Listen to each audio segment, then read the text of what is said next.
देखिए, मैं एक चीज कहना चाहता हूं कि कांग्रेस के जो मिस कम्युनिकेशन हेड है, क्योंकि कम्युनिकेशन तो इनका है नहीं, तो कांग्रेस के जो मिस कम्युनिकेशन हेड है जयराम रमेश, झूठ बोल रहे हैं। इन लोगों ने अपने आप को साबित कर दिया है कि ये कांग्रेस के नए जामतारा हैं जिनका काम ही झूठ बोलना है। सबसे पहले उन्होंने एक वीडियो बनाया, वहां पर झूठा जो है जनवरी 2025 का एक व्हाइट हाउस का स्टेटमेंट दिखाया, गलत, झूठ बोला।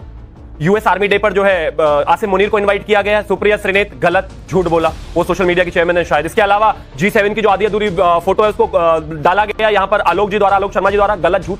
कितने झूठ बोलोगे भाई? विक्रम मिस्री बोल रहे हैं, जयराम रमेश नहीं बोल रहे हैं, जो मिस कम्युनिकेशन हेड है, जिनके पास 50 लोग हैं, बावजूद उसके वो एक ढंग से चिट्ठी नहीं कोट कर सकते, एक ढंग से चिट्ठी नहीं पढ़ सकते और आकर पहले झूठ बोलते हैं और फिर माफी मांगते हैं। इस देश के प्रधानमंत्री की जो टेलीफोनिक कॉन्वर्सेशन डोनाल्ड ट्रंप के साथ हुई, उसको आधार बनाकर उसको वर्बैटम कोट किया यहां पर विक्रम मिस्री जी।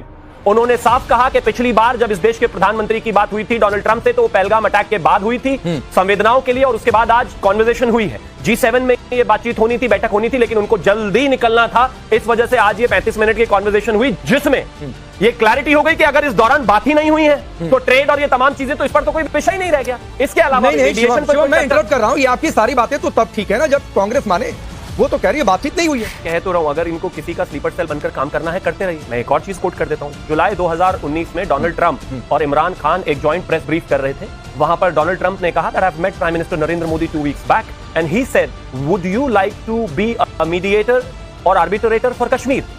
उस पर अगस्त 2019 में मेरे देश के प्रधानमंत्री ने आकर कहा, मैं वर्बैटम कोट कर दे रहा हूं, भारत पाकिस्तान का जो इशू है वो बायलैटरल इशू है और हम इस पर किसी और देश को कष्ट नहीं देना चाहते। इसके अलावा भारत पाकिस्तान, जो कि 1947 से पहले एक ही था, अपनी समस्याओं को डिस्कस करने में और निवारण करने में सक्षम है। हम लगातार जवाब देते आ रहे हैं। अब ये पता नहीं जबरदस्ती 11 बार बोल दिया, 12 बार बोल दिया, अरे इतनी बार तो गिनती उसको नहीं पता होगी जो बोलने वाले हैं। लेकिन प्रधानमंत्री के टेलीफोनिक कॉन्वर्सेशन या फिर 2 राष्ट्राध्यक्ष बोल रहे हैं, उसका मतलब अब क्या, मतलब कॉल डिटेल्स यहां पर वापस आएंगी। जिन आदमियों को ये नहीं पता कि उनका नेता कहां है, लीडर ऑफ ऑपोजिशन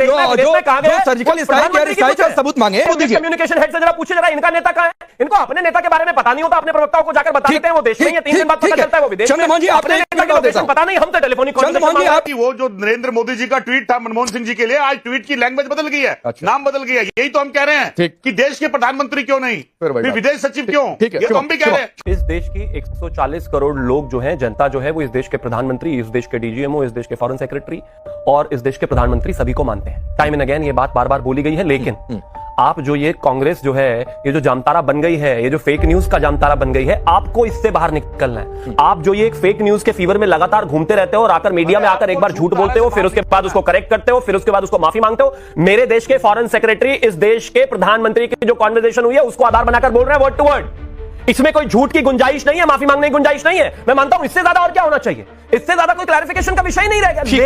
लेकिन प्रॉब्लम सिर्फ इतनी सी है कि यूनाइटेड स्टेट्स की तरफ से कभी तक कोई स्टेटमेंट नहीं आया, उसमें इनके फायदे की कोई चीज नहीं मिली। आसिम मुनीर को यूएस आर्मी डे पर इनवाइट नहीं मिला। G7 में जिस तरीके से चीजें हुई हैं वो देश के सामने है। सारी चीजों में आप इस देश में फेक न्यूज का आधार बनाकर चुनाव नहीं जीत सकते, और यही स्थिति रही तो आगे भी यही हाथ आने वाला है। कह देना कि ईवीएम खराब है।